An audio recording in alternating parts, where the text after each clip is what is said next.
Olá, sejam bem-vindos. Temos a Alexandra Lemos com mais uma daquelas conversas com 1001 dicas, ensinando a gente a ser gente, mais e melhor, não é, Alexandra? É. Olá.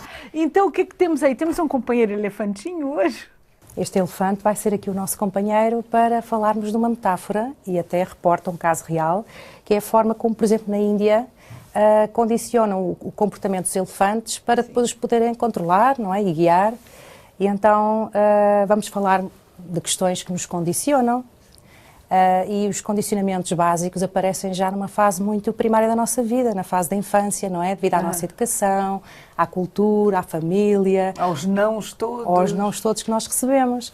E, portanto, na Índia, eu vou dar aqui um exemplo do elefante, que está preso por uma pata, desde bebê, que o elefante é amarrado, por exemplo, a um poste ou uma árvore. Sim. E, de facto, quando ele é pequenino, ele puxa.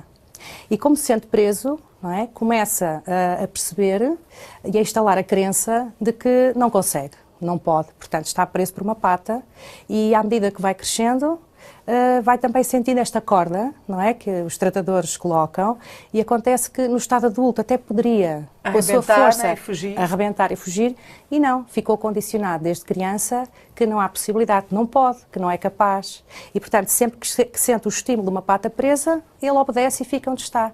E, portanto, assim acontece também com o ser humano. Não é? Exatamente. E aquilo que vamos falar são dos condicionamentos negativos, porque mais do que qualquer obstáculo no mundo exterior, os principais obstáculos estão dentro, enfim, do nosso sistema de crenças. As crenças limitantes são também hábitos de pensamento e são instaladas desde que nós começamos a desenvolver a nossa pessoa, não é? Ao longo da vida. E, portanto, ambientes condicionantes, o que é que podem ser? A família, o ambiente social depois na escola, não é? Quando os professores muitas vezes, às vezes de forma consciente ou inconsciente, não é? Nos dizem, não és capaz, és teimoso. E, portanto, este tipo de ordens, não é? Que nós recebemos, a sociedade, as próprias religiões, não é? Que nos dizem o que é que está certo e o que é que está errado. E muitas vezes na fase adulta não fazemos isto porque parece mal ou porque há aqui uma força que me observa e que me condiciona e vem os sentimentos de culpa. Às vezes também a comunicação social também pode exagerar algumas notícias e as pessoas absorvem do mundo uma percepção de que o mundo é um sítio perigoso para se viver. E, portanto, nós vamos crescendo acreditando que não é possível, que não somos capazes, que não merecemos, que a vida é difícil, que a vida é dura. E então os nossos comportamentos condicionantes advêm de hábitos de pensamento também condicionantes ou limitantes e acabamos por ter alguma tendência para depois mostrar para o nosso exterior algo que tem a ver com o nosso mundo interior. Já sai perdendo, né? Já sai como perdedor, não é? Claro. E o foco... uma série de entraves e é como uma pessoa que diz aquela característica de dizerem muitas vezes que é isso está me correndo tão bem, tô a rir tanto que vou acabar chorando, né? E isto são vozes do passado. Exato, que ficaram instaladas na nossa programação mental e que nos condicionam vivamente, ou seja, de uma forma muito tangível, a nossa ação depois como adultos. E nós, como modelamos o comportamento dos outros, num ambiente muito condicionante, que vai gerar pessoas também com uma ação condicionante, é daí que vamos herdar depois, em cadeia, toda uma série de pensamentos que não nos impulsionam e antes nos travam. Limitam, Limitam. E, portanto, nós estamos amarrados às nossas cordas, não é? Desde que começámos a observar o mundo, não é? E a absorver a informação, e podemos chegar a um ponto onde nos podemos libertar destas cordas, tal qual o elefante poderia fazê-lo e não o faz. E qual é o caminho para libertar? Pois, para já é perceber que comportamentos condicionantes podem ser as ofensas, que nós, numa base diária, lançamos, não é? Uns para os outros, a humilhação, a culpabilização e, portanto, a culpa, não é? Nós somos uma sociedade de culpados e a culpa é um peso muito grande. Exatamente. Há também um acesso a um recurso diário que é a vitimização, a comiseração, não é? Isto é assim, é o país que temos, é a cultura que temos, não é? Como é que tu estás? Está tudo bem contigo? Mais ou menos. E, portanto, lá estamos nós um bocadinho no foco naquilo que é negativo. Então, as crenças condicionantes, não é? Mais do que qualquer obstáculo no mundo exterior, são as nossas cordas que têm a ver com hábitos de pensamento que não nos levam a crescer, a expandir, a desenvolver. Por exemplo, és mau, não consegues, por mais te esforces, não vais a lado nenhum. Ou então, a vida é dura. E, portanto, há pessoas que trabalham arduamente não é? Por um caminho às vezes mais difícil, porque acreditam que o trabalho tem que ser com um esforço muito... Tem que sofrer. Tem que sofrer. Portanto, há aqui um caminho do sofrimento, da cruz, não é? Do que é pesado. Estou-me a lembrar também de um senhor que é diretor de grandes equipas, é uma pessoa fantástica, e há pouco tempo no processo de coaching dizia ele assim: eu agora percebi a causa raiz da minha inibição para falar em públicos. Porque como fez um processo de coaching e foi ouvir as suas vozes internas, ou seja, os hábitos de pensamento do passado, descobriu o seguinte: lembro perfeitamente que a minha mãe, quando saía comigo, portanto, ele acompanhava a mãe, e iríamos para um ambiente social, ou falar com uma pessoa na rua, ou com um vizinho, ou uma mercearia, ela dizia-lhe: está caladinho, está bem? Vais comigo, mas é para ficar caladinho. E este está caladinho, ou seja... Manteve-se, fica lá dentro, não é? Portanto, esta é a corda, não é, que prende, ou prendia, até então, esta pessoa, aquela voz interna que lhe vinha como uma sugestão da mente, um automatismo, e sempre que ele tinha que falar em público, porque tinha que o fazer, devido à gestão das suas equipas, às palestras que fazia na empresa, vinha-lhe aquela voz: está caladinho. E, portanto, o primeiro comportamento que ele mostrava era exatamente a crença que estava na raiz, que é: está caladinho. E isso inibia-o de ser uma pessoa com bom desempenho em público. Então, mais do que um perigo no exterior, porque a audiência estava ali para o ouvir e para o aplaudir, ele sentia esta bloqueio voz. interno. Era um bloqueio interno, tanto tal como o elefante, que já tem poder para se libertar da sua corda e avançar, está condicionado com estes pensamentos limitantes.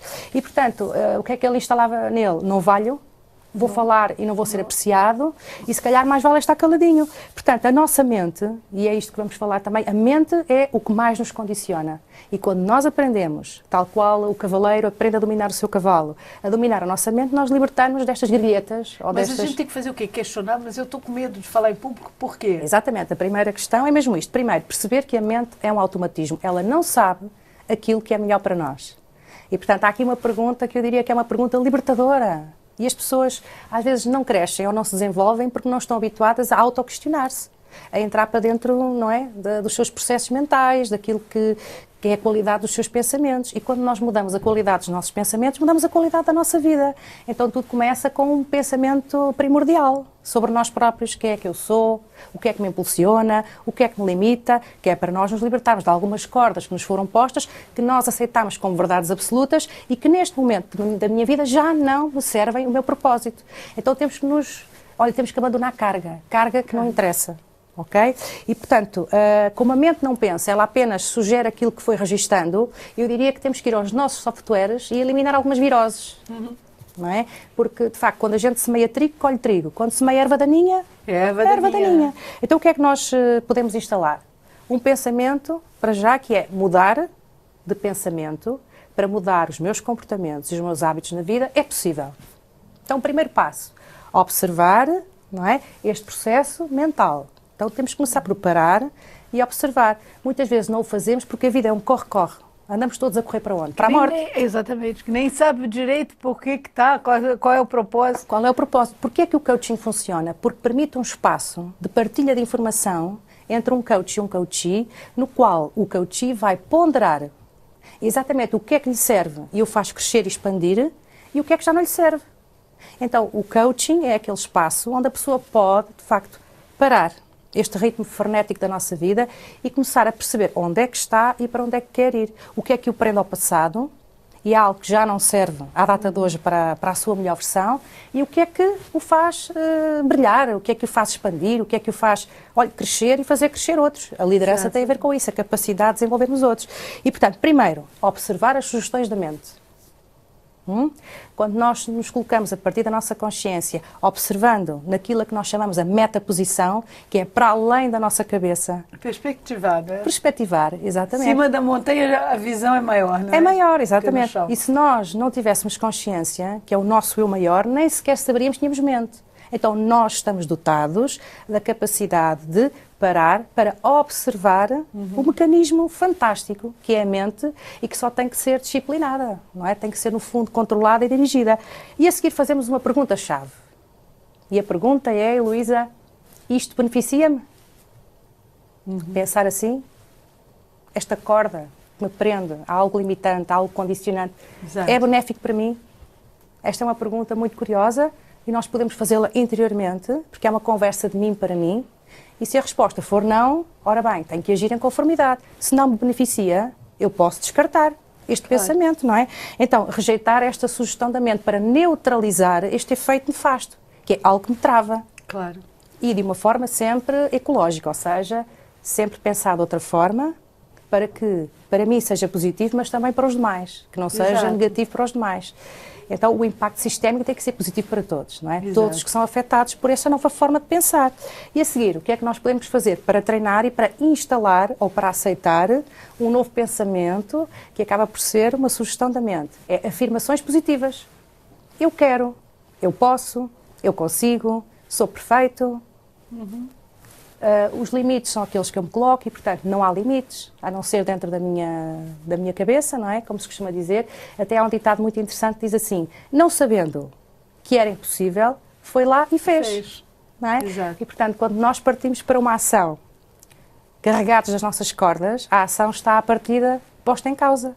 E vai haver aqui, digamos, um efeito mais limitativo e nós não expandimos aquilo que seria um mundo de possibilidades caso optássemos por partir mais bem preparados, ou seja, mais conscientes da qualidade daquilo que me vai ao nível, enfim, do centro de emissão, não é? Do meu pensamento e daquilo que eu posso controlar e daquilo que eu posso gerir. E então, a seguir, podemos fazer um treino diário para nos visualizarmos a praticar novos atos, a mostrar novos comportamentos com base num novo sistema de crenças, porque uma crença pode sempre mudar sobre nós próprios. Sim. Voltamos ao exemplo do não falar em público, não é? Por exemplo, não falar em público. Oh, Heloísa, o medo de falar em público está reportado como um dos maiores medos da humanidade. Há pessoas... medo eu não morro. Meu medo... São outras. A dificuldade é ficar calada em público. Até sozinha eu falo, agora imagina em público. Mas repare, qual é o impacto nos demais? É positivo, então fala. Claro. Então é uma crença potenciadora, não é? É maravilhoso. O problema é quando as pessoas falam e acabam por aborrecer outras. Não é o caso da Luísa, é o oposto. Então, para si, não é? É uma crença potenciadora, altamente expansiva, estar sempre alegre, de bom humor, para acrescentar valor, para trazer aqui pessoas que possam também ajudar, não é? Quem nos ouve a pensar de outra forma. E, no fundo, é isto. Qual é a sugestão? É, de facto, primeiro, observar o que é que se passa dentro do nosso sistema de pensamento, não é? Aferir a qualidade através da pergunta: beneficia-me? Esta é uma pergunta que estava a fazer um filme, um livro, capa de livro, beneficia-me? Interessante, não é? Estou a pensar, de facto, escrever um livro sobre isso, com esse título, porque é fantástico. Portanto, se não me beneficia, eu tenho que fazer alguma coisa, que é rejeitar. Ok? Eu sou coautor da minha vida, comando os meus pensamentos, porque sou o tal cavaleiro na posse do comando do meu cavalo. Exato. Para o meu propósito, não é? Positivo. As rédeas estão na sua mão. As rédeas estão na nossa mão. A seguir, para instalar, não é? Digamos, um novo hábito de pensamento, há que eliminar o padrão de pensamento habitual. E, portanto, mudar a nossa vida e mudar a qualidade da nossa vida, acima de tudo, é mudar hábitos de pensamento, que é de onde emana o nosso comportamento. E, portanto, vamos começar a afirmar coisas mais positivas, não é? Que me impulsionam a crescer e a desenvolver. E a seguir, não só novas afirmações, como também novas visualizações.